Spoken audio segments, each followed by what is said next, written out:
n'a jamais oublié quelque chose dans le train? C'est si vite arrivé, une paire de lunettes, un ordinateur ou une valise.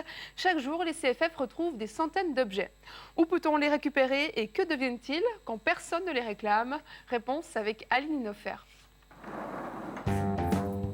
À chaque gare terminus, le processus est le même. Les agents CFF passent rapidement dans les wagons pour vérifier la propreté du train, jusqu'à ce que... Et oui, avec plus d'1 million de passagers par jour, trouver une veste ou un parapluie oublié, c'est fréquent.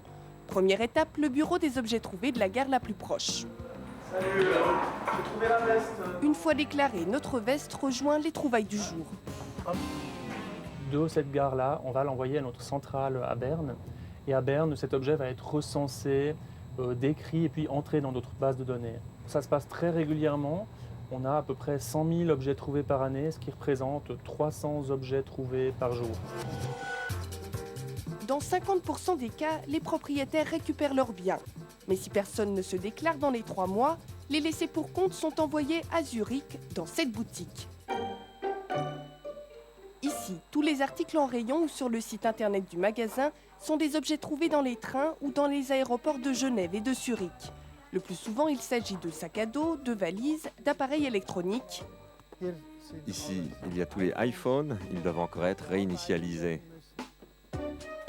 Chaque jour, 1 à 2 palettes de marchandises arrivent dans la boutique. Au moment d'en découvrir le contenu, les regards en disent long. On ne sait pas ce qu'il y a dedans. À chaque fois, c'est une surprise.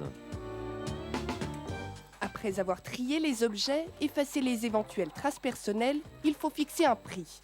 Parfois c'est le jackpot, comme pour ce bracelet dont la valeur est estimée à près de 27 000 francs.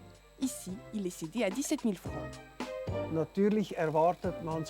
Évidemment, on ne s'attend pas à ce genre d'article dans notre magasin.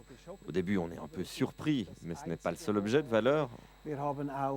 On a également des montres à plus de 20 000 francs, de quoi impressionner les clients qui viennent nous voir. Et puis il y a aussi les invendables, certains si surprenants qu'on a décidé de les conserver. Ce qu'on oublie aussi de temps en temps dans le train, ce sont des dentiers. Là, on aimerait bien voir comment les gens se baladent ensuite, sans plus pouvoir parler. Ou bien ici encore, quelque chose de très particulier, ce sont les calculs biliaires de la grand-mère, qui datent de 1966. Ici, on a quelqu'un qui a oublié sa jambe dans le train. On se demande bien comment cette personne a pu rentrer chez elle. Le directeur n'a pas souhaité communiquer le chiffre d'affaires de son entreprise. Seul élément d'information, les CFF, l'aéroport de Genève et de Zurich, touchent un pourcentage sur la vente des objets qu'ils ont envoyés.